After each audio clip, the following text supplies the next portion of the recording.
Bonjour, mesdames et messieurs, bon réveil, bienvenue dans ce 6h30. Le Premier ministre Amadou Gon Coulibaly a regagné Abidjan samedi après avoir pris part à la 11e conférence sur la politique mondiale à Rabat au Maroc. Dès son retour, le chef du gouvernement a insisté sur la nécessité aujourd'hui pour nos États africains de faire face à nos responsabilités. C'était au micro d'Alexis Ouedraogo. Au terme de sa participation à la 11e édition de la World Policy Conference, le Premier ministre Amadou Gon Coulibaly a quitté Rabat en milieu de matinée ce samedi. Bien avant, une série d'audiences à son hôtel, dont celle avec le vice-président de l'entreprise Renault, spécialisée dans l'automobile, M. Fabrice Cambeline. Le chef du gouvernement n'a pas manqué de repréciser l'intérêt pour la Côte d'Ivoire de participer à ces rendez-vous. Aujourd'hui, on ne peut pas imaginer la mise en œuvre de politiques économiques dans nos États ou au niveau du continent africain sans regarder tout ce qui se passe autour de nous. Les relations internationales dans le monde ont des incidences économiques, ont des incidences qui sont financières et qui impactent naturellement le développement de nos États. Alors venir à ce genre de rencontre permet au continent africain, pour ce qui nous concerne et pour ce qui concerne la Côte d'Ivoire, venir porter notre voix dans cette réflexion, ou dire un peu comment nous aussi nous voyons l'organisation de ce monde, pour que d'une organisation efficace du monde, nous puissions avoir les meilleures répercussions sur nos économies et les meilleures répercussions sur les conditions de vie de nos populations. Le forum de la World Policy Conference referme ses portes ce dimanche.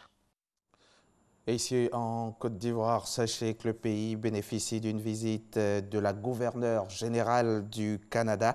La très honorable Julie Payette s'est rendue hier samedi dans le village de Tafissou, situé dans le département de Djekanou, pour y visiter une plantation de cacao. Cette visite pour apprécier par elle-même les impacts considérables d'un projet initié en collaboration avec le Canada, la Société financière internationale et le groupe Cargill, projet qui se donne pour objectif d'aider les coopératives agricoles de cacao à obtenir des financements bancaires pour mieux collecter leurs produits.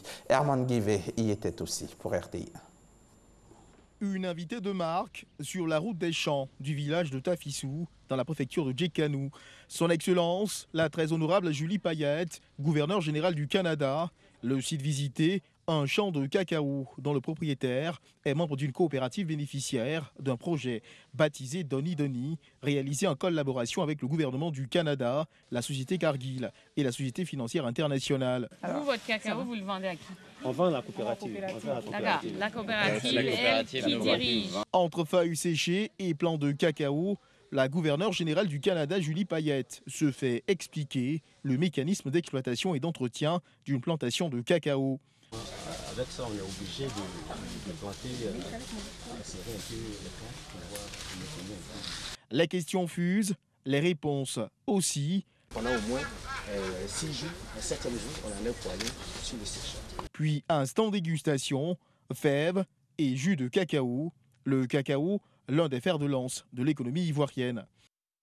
C'est une culture que vous connaissez bien ici en Côte d'Ivoire. Vous êtes le plus grand producteur au monde. Mais il y a des changements climatiques qui arrivent. Il y a une déforestation massive qui va avoir un impact sur cette culture. Et donc, il faut regarder tous ces enjeux en même temps pour permettre à ces millions de personnes qui gagnent leur vie avec la culture du cacao de continuer. Objectif de ce projet, soutenir et renforcer les capacités de gestion de plus de 300 cadres et dirigeants de ces coopératives et leur faciliter l'obtention de financement. Les bénéficiaires témoignent. Avec le monde qui a évolué, que nous faire apprendre comment il faut travailler, comment il faut mettre les arbres pour pouvoir maintenir le temps dans le champ. Avec ça, avec l'air et écoute, vraiment ça va. Vraiment, avec les partenaires, la coopérative a pu réaliser la construction de cette école que vous voyez et ces classes-là. Grâce à la coopérative, on a acheté des ambulances dans des villages comme Bonikro et on a fait des forages dans plusieurs villages dans la zone de Djekanou et puis un peu dans la zone de Kokumbo. Pour la première fois qu'une présidente arrive dans mon village, je suis très content. La coopérative vraiment s'occupe de nous. Ils s'occupent de nous, ils nous aident beaucoup. Mais on leur demande encore d'efforts, de nous aider encore plus de ce qu'ils font. Une école primaire réalisée grâce à ce partenariat SFI Canada-Cargill et coopérative agricole, de quoi veiller à assurer les beaux jours du cacao, filon agricole ivoirien. L'UNICEF et l'Agence française de développement ont fait don de 55 véhicules au ministère de la Santé et de l'Hygiène publique. Un don estimé à environ 900 millions de francs CFA. Ces véhicules sont donc destinés aux directions départementales de santé pour le transport des intrants. La remise officielle a eu lieu vendredi dans la soirée à la DIEM, la direction des infrastructures, de l'équipement et de la maintenance. C'était au plateau en présence d'Ami Sissoko. Pour éviter les ruptures de médicaments et assurer le transport de tout matériel et intrants dans les hôpitaux, l'UNICEF offre 50 fourgons au ministère de la Santé et de l'Hygiène publique avec le soutien financier du Fonds mondial. L'Agence française de développement AFD a aussi fait don de 5 véhicules de type 4x4. Au total, 55 véhicules destinés à 55 directions départementales de santé, entre autres Toulepleu, Tengrela et Dimbokro. Ce don d'une valeur d'environ 900 millions de francs CFA vise à améliorer la qualité des services de santé. À ce jour, 83 des 86 districts sanitaires ont les capacités logistiques pour assurer une bonne disponibilité des produits médicaux au niveau opérationnel en vue de garantir la continuité des soins de qualité. La mise à disposition de ces moyens de locomotion témoigne de tout l'intérêt que les partenaires portent à l'amélioration du système de santé en Côte d'Ivoire. Je me réjouis de cette collaboration qui permet d'orienter les appuis vers les défis que sont le leadership, le management, la gouvernance en matière de distribution et l'accessibilité des médicaments au dernier kilomètre. Le ministère de la Santé et de l'Hygiène publique exhorte les bénéficiaires à faire preuve de professionnalisme et de rigueur dans la gestion de ce matériel.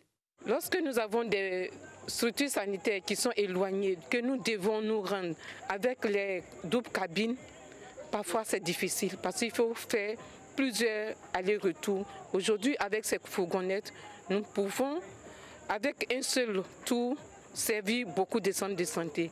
En septembre dernier, le ministère de la Santé et de l'Hygiène publique avait reçu du Fonds mondial et de la Banque mondiale 7 véhicules de type 4x4 et 8 tricycles.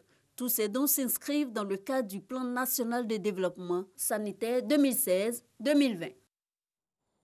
Et parlons en littérature à présent. Le magistrat militaire Francis Gabo a dédicacé sa première œuvre intitulée « Le privilège d'avoir une femme ». La cérémonie de dédicace a eu lieu samedi 20 octobre dernier, ici même à Cocody. À travers son œuvre, l'auteur relate la valeur et le bonheur d'avoir une femme. Il invite également les hommes au mariage. Ce livre a été préfacé par la présentatrice du journal télévisé de 20h à la RTI. 153 pages et 6 chapitres pour présenter l'ouvrage « Le privilège d'avoir une femme » écrit par le magistrat militaire Francis Gabo. Dans cette œuvre, l'auteur aborde la question de la valeur et la place de la femme. La femme est un bien, est un service que Dieu a fait à l'humanité et à l'homme. Et donc, j'estime que la femme, à côté de l'homme, produit un ensemble de bénédictions. Pour l'homme d'abord, pour son époux, pour la famille et pour la société. Autorités, religieux, parents, amis et hommes des médias saluent la pertinence du thème abordé dans l'œuvre.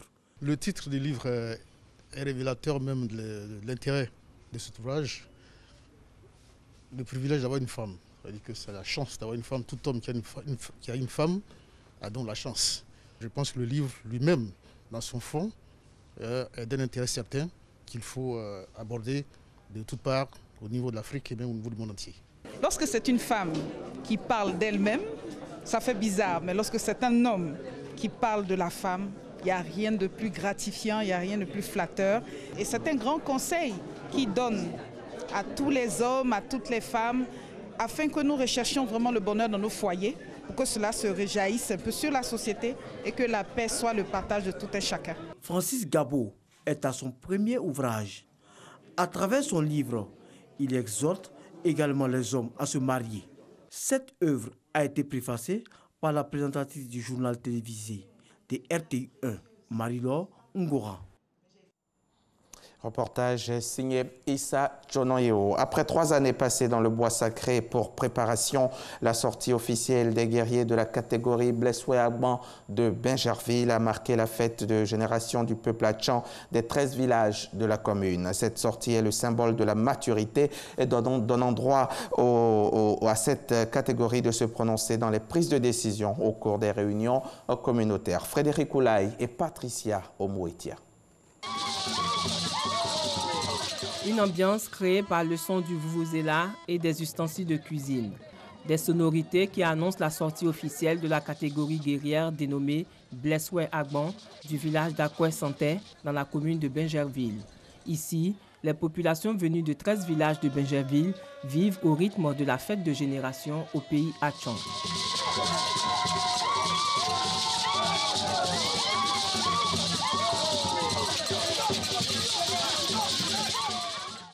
Des parades dans les quartiers du village Akoué-Santé sont exécutées par les hommes et femmes issus de la catégorie Blessoué Agban.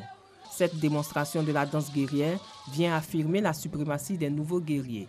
La catégorie d'abord consiste à vous préparer avant d'arriver à la génération. Les Atchans, ça compte beaucoup. Tant que tu n'as pas fait catégorie, ensuite génération, tout ce que le village dit, tu peux assister à la réunion, mais tu n'as pas droit à la parole. Après 3 ans passés dans le bois sacré, la catégorie Blessoué Agban peut désormais participer aux prises de décision de la communauté. C'est avec un regard admiratif du parrain qui a pris plaisir à cet événement. Pour moi, je vois ça comme l'intégration des cultures africaines. Nous ne sommes pas ébriés, mais je suis ébrié du cœur. Et pour moi, c'est un très grand honneur et je suis très content. Et je pense que pour moi, ça sera une autre façon de voir l'Afrique. Cette fête de génération est une occasion pour les fils des villages d'avoir les pieds dans la tradition et aux invités de s'imprégner de la culture. Ça symbolise la maturité. La maturité, une fois vous êtes intronisé, vous êtes considéré comme un homme majeur. On était habillés de manière traditionnelle, puis ensemble on a dansé et puis c'était bien. Je me sens dans cette culture parce que depuis toute petite je suis dans ce milieu-là, je suis immergée dedans, donc je sens parfaitement.